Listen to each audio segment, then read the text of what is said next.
E mesmo porque neste momento eu tenho certeza que muitas pessoas passam pela crise, por essa crise de, depois de um determinado momento, de ter construído isso, de ter estudado, de ter escolhido, você começa a colocar em questão as escolhas que fez.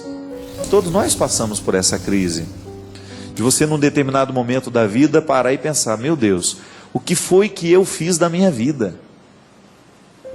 O que foi que eu escolhi para mim? Onde é que eu amarrei o meu jegue, não é? Não tem aquela história? E é muito triste num determinado momento da sua vida você descobrir que você fez a escolha errada, que você não aproveitou a oportunidade certa. Chega um momento da nossa vida, minha gente, que nós vamos olhar para aquilo que a gente escolheu, para aquilo que a gente permitiu, para aquilo que a gente perdeu, para aquilo que a gente ganhou, que às vezes a oportunidade está brilhando diante de nós.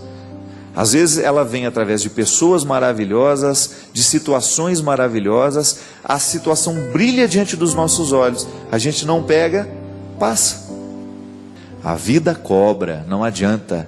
As escolhas de hoje serão cobradas no futuro e às vezes no futuro muito próximo. Aquilo que nós estamos escolhendo para a nossa vida hoje, isso vai ser consequência daqui a um tempo. E depois a gente vai ter que contabilizar isso no final. Da mesma maneira como brilha uma situação horrorosa, mas aparentemente atraente, nós pegamos, nós corremos atrás, a gente faz, e depois aquilo vira uma destruição para nós. Minha gente, a gente precisa tomar muito cuidado com esse processo de crise. Primeiro porque a gente corre o risco de ser injustos. Às vezes não é tudo que está errado. Às vezes é um detalhe. Mas nós estamos fazendo a leitura do todo a partir do detalhe. Qual é o lugar, de qual janela desta sua casa, da casa da sua vida, você está olhando? Qual é a janela em que você se debruçou? É aqui que você vai começar a concluir que a materialidade da vida só tem sentido se ela estiver sustentada por uma espiritualidade. E amar é espiritual, não é verdade? Por mais que isso seja físico, a gente se abraça, a gente se beija, a gente se toca, a gente traz o outro para perto, a gente leva, a gente busca. O amor de um pai pelo filho, por exemplo, ele é físico o tempo todo. É o amor do deslocamento. Eu levo o meu filho para a escola, eu busco o meu filho da escola. Mas isso tudo é motivado por um espiritual que está dentro de nós. É esta dimensão imaterial do amor que faz a gente viver a crise do jeito certo. É muito triste você encontrar pessoas trancadas em suas mansões e não tem um amigo que entra ali dentro para desfrutar daquela beleza, daquela riqueza. Se a gente está sem a estabilidade emocional, afetiva, espiritual, a gente não dá conta de atribuir sentido a tudo que a gente construiu materialmente. É assim que a gente explica, minha gente, a infelicidade de pessoas riquíssimas e que não tem sequer um amigo para entrar dentro da casa e desfrutar do prazer que ela tem. Qual é a contradição aqui? Eu busquei, eu realizei, mas agora não tenho com quem dividir o que eu encontrei, o que eu realizei. Porque, olha gente, vou testemunhar isso para vocês, isso eu experimento na minha carne. Por aquilo que eu vejo, por aquilo que eu sinto. O pior não é estar em crise. O pior é você não ter alguém com quem você possa dividir a sua crise. Essa é a pior de todas as crises. É você reconhecer que diante dos seus problemas, das suas dificuldades, você está só. Você não tem a quem recorrer. É engraçado, né? A gente encontra pessoas que suportam muito bem a pobreza material e que vivem tranquilamente sendo pobres. Agora, se falta a riqueza afetiva, a riqueza espiritual, não sobra nada da gente. Podemos ter um aparato de coisas, de sucesso, de reconhecimentos em torno de nós, mas se a gente não tem alguém para olhar nos nossos olhos e nos dizer: olha, parabéns pelo sucesso, alguém que você sabe que verdadeiramente está vivendo aquele momento com você, a crise se estabelece e ela se torna definitiva dentro de nós.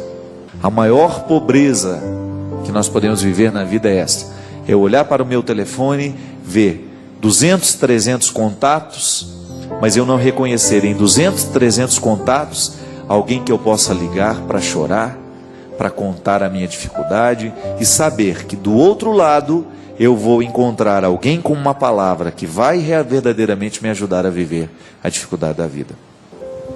A solidão, minha gente, é uma das coisas mais doídas que nós podemos enfrentar na vida. Quando você não tem mesmo para quem você deixar a sua herança, né? E não é só a herança material, não. Eu estou falando essa coisa de você emprestar o sentido para alguém. Você ter alguém do seu lado que você cuida. Alguém que está do seu lado que cuida de você. Essa experiência mútua do cuidar e ser cuidado, isso é profundamente realizador na vida de uma pessoa. E é isso que faz falta. É isso que vai gerando crise, é isso que vai gerando tristeza. Quando você percebe que o seu mundo está vazio. Ele tem uma boa estrutura material, ele tem uma boa estrutura de realizações, mas falta a melhor de todas elas, que é a realização afetiva. Porque às vezes, minha gente, a gente não consegue dentro de casa, a gente não consegue com a família, mas você tem um amigo que é como um irmão. Não é verdade isso? Todos de nós podemos testemunhar isso. Em muitos momentos da nossa vida, o que nos segura não são os nossos irmãos, não são os nossos parentes, não. Quem nos segura para a gente ficar de pé muitas vezes são os estranhos que chegaram, mas que se transformaram em peças fundamentais na nossa vida por causa da maneira responsável como nos olharam, nos agregaram. Se a pessoa não nos agrega, se ela não nos faz crescer, se a gente é apenas um depósito das necessidades dela, ela não nos agrega com nada. E a gente descobre que a gente vive perfeitamente sem ela. Porque lamentavelmente, minha gente, nós temos muitos colegas, mas amigos de verdade, e amigos que agreguem, né? Que digam alguma coisa, que tenham alguma coisa, que tenham uma visão nova para nos emprestar. Isso é muito bonito.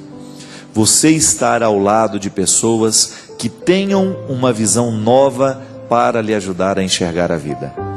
Se você tem, faça de tudo para você manter esses vínculos o mais tempo possível, porque isso é uma riqueza, minha filha, que você não encontra nos shoppings para você comprar, você não encontra nas prateleiras da loja. Quem conquistou, conquistou. Por isso que muitas vezes as relações familiares são tão fragilizadas. É porque muitas vezes os irmãos, os pais, os familiares não agregam. E é muito triste você chegar a essa conclusão, de que você recebeu muito mais de fora do que daqueles que eram da sua casa.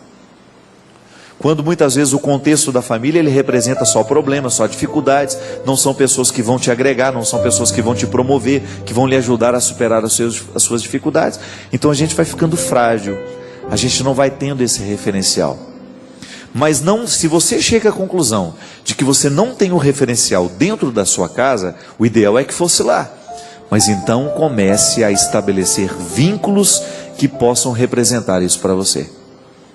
Pessoas que verdadeiramente vão ajudar você a vencer na vida, a curar um pouco desta aridez afetiva que você tem, esta aridez espiritual, de pessoas que vão lhe ajudar a vencer essas crises, que estarão do seu lado no momento delas.